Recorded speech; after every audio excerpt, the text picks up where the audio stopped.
What art thou drawn among these heartless hinds? Turn thee, Benvolio, look upon thy death. Peace. Peace. I hate the word. This by his voice should be a Montague. Fetch me my rapier, boy. What dares the slave come hither covered with an antic face to fleer in scorn at our solemnity? Now by the stock and honor of my kin to strike him dead, I hold not a sin. Why, Hannah, kinsman, wherefore restored you so? Uncle, this is a Montague. I'll not endure it. You shall be endured. Go to. Goodman boy. I say. This tells us a lot about Tybalt, and that he does not care about peace and hates all Montagues with a passion and would do anything to destroy them, especially start a fight which has already been stopped. Tybalt could also be seen as honorable, because he's defending Capulet's honor by destroying all Montagues, but honorable could also be seen as ruthless, cold, and hungry for blood by destroying peace. Shakespeare uses Tybalt's first line in order to communicate Tybalt's purpose in this play, which is to be unforgiving, cold, and ruthless. Shakespeare uses Tybalt to make the audience feel uneasy and dumbfounded in order to communicate his purpose of Tybalt. When comparing Act 1, Scene 1 to the movie, Baz Luhrmann kept the same script from the original Romeo and Juliet by Shakespeare, but chose to place the movie in a more modern version of Verona, because some aspects of Luhrmann's Verona references to modern society in 1990s. When Tybalt is introduced, Luhrmann indicates that his sword is not actually a sword, it's a gun called a sword, because having a sword would be odd in Luhrmann's Verona. Luhrmann's Verona is also much more vibrant, and he makes it more vibrant to appeal to the younger generation that will be watching this film. Tybalt is very similar to his character in Shakespeare's Romeo and Juliet. When they fight, it's a gunfight, not a sword fight. Luhrmann also has Tybalt wearing a shirt with Jesus' face on it. This is ironic, as the references to Christianity in Luhrmann's film are much more Catholic, and in Shakespeare's England, everyone was Protestant. In Act 1, Scene 1, Tybalt loves speaking in rhyme and couplets. He constantly speaks in rhyme and couplets, such as "among thee, peace thee." Also in the play, when Tybalt says, "I hate the word as I hate hell all Montagues," this is an extended simile. This is comparing his hatred for peace to the hatred for hell and all Montagues. In the play, Act 1, Scene 5, Tybalt believes that killing Romeo will be honorable to his kin, meaning the Capulet family. Tybalt thinks he's being honorable because he's honoring the rivalry between the Capulets and Montagues. Tybalt doesn't know Romeo, so he cannot make the assumption that he's a villain, but Tybalt is fiercely loyal and views every Capulet as a villain and an enemy. Tybalt's character has been illustrated by this scene as being unforgiving and cold. He has no sense of love or forgiveness. During Shakespeare's day, they believed that the body was made up of different fluids, and even if your body lacked certain fluids, you lacked certain characteristics. During his time, they thought that Tybalt had an excess of bile, which caused him to be unpleasant all the time. Tybalt has a lot of rhyme and couplets while he speaks, such as sin, kin, spite, night, meeting, greeting, shall, and gal. When Tybalt says to strike him dead, I hold it not a sin, it's foreshadowing that Tybalt will later attempt to kill Romeo. In the movie Act 1, Scene 5, Luhrmann skips some of Tybalt's lines that were in the play and has Capulet strike Tybalt to exaggerate the severity of this scene. He also has Capulet not talk to his wife and focus solely on Tybalt. The play and the movie are similar for Act 1, Scene 5 regarding lines. The setting is very different. In the play, it is a refined masquerade ball, which was very fashionable back then in Verona. This is set in a less refined, much more vibrant costume party that the younger and more modern generation can relate to. Luhrmann had Tybalt dressed like a devil, which is ironic, as Tybalt is very religious and is constantly seen wearing crucifixes. Luhrmann dresses Tybalt as the devil to imply that he will do something antagonistic later on in the film. With Cupid's arrow, she has half-deigned wit, and in strong proof of chastity. Why then, O enthralling love, a loving hate. Oh, she doth teach the torches to burn bright. It seems she hangs upon the cheek of night, as rich jewel in an Ethiop's ear. Romeo. He is the son and the heir of Montague and Lady Montague. He is very intelligent, sensitive, and a handsome young man. He is caught in a violent feud between his family and the Capulets, but he isn't interested in continuing this violence because his only interest is love. In the play, he is more of a hopeless romantic, spewing off words of meaningless romance for the purpose of creating the character of Romeo to be somewhat of a humorous character who falls in love very easily and falls out of love easily as well.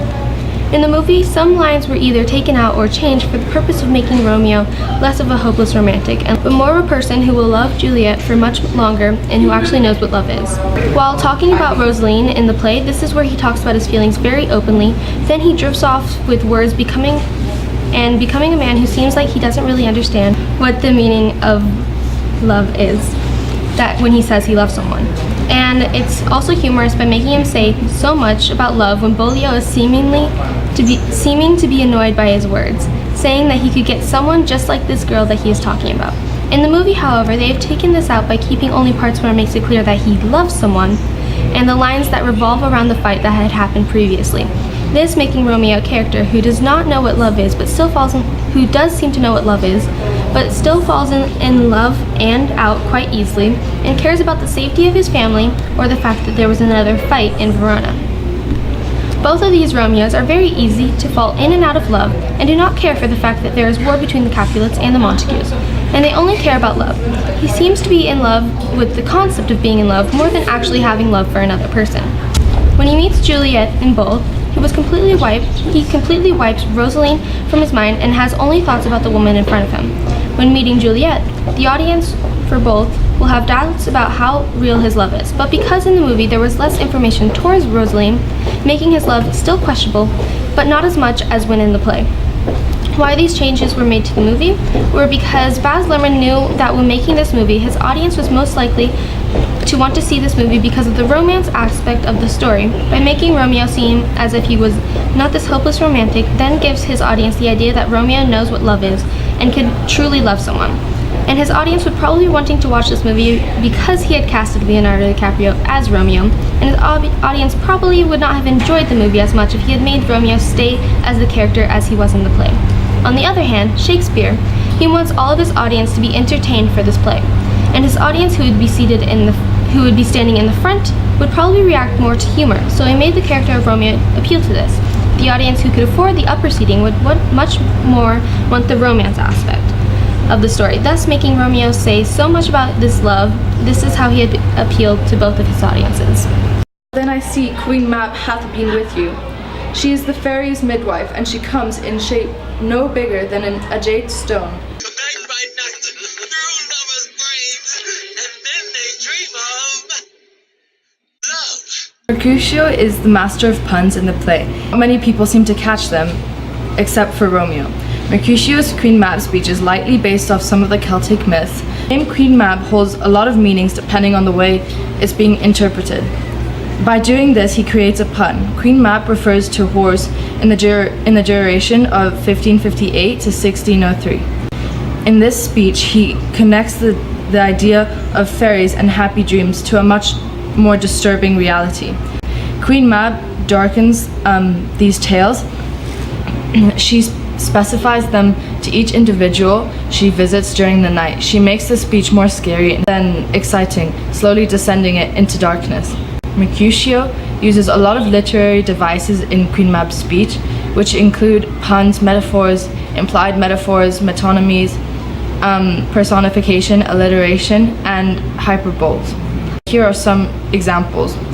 Pricked from a lazy finger of a maid. Act 1, Scene 4, line 69. This is an example of metonymy he uses in the speech. The lazy finger represents the maid's laziness, but he implies this or expresses this by explaining the finger's laziness. Lastly, there's an example of hyperbole in his speech. Drums in his ear. Act 1, Scene 4, line 86. This is a hyperbole because he does not mean it seriously or literally. By using all of these devices, it allows him to be feathery, light and sweet in the beginning, and then darken and make it scarier than it would have been if he did not use all of these devices. William Shakespeare uses more and more repetition in the middle of the speech in order to change the tone of the speech and allow it to develop into something else. Towards the end, he allows the speech to take him to a darker place. One of the ways he makes it sound darker and more depressing is by repeating things. This is just one of the ways he escalates the speech to a more depressing ending. In the play, it leads me to wonder a bit more. For example, when he starts talking about soldiers and ambuscades, Spanish blades, and more, you tend to wonder if he used to be a soldier himself. This leads me to believe that this has happened to him. The speech started in such a wonderful place, but then the fact that it turned to such a deep and specific dark place instead of anywhere else that the speech could have led to. In the movie, this whole speech is less scary and powerful, in my opinion, because the director doesn't put much emphasis on it. He makes it seem as if Mercutio is high, and so he's just talking nonsense. In fact, we do know he's taking drugs during this speech because he takes a pill, and it is clearly implied that it is a drug. In the play, what Mercutio says is much scarier and depressing because we're mainly focusing on the words he says and not the actions he is doing.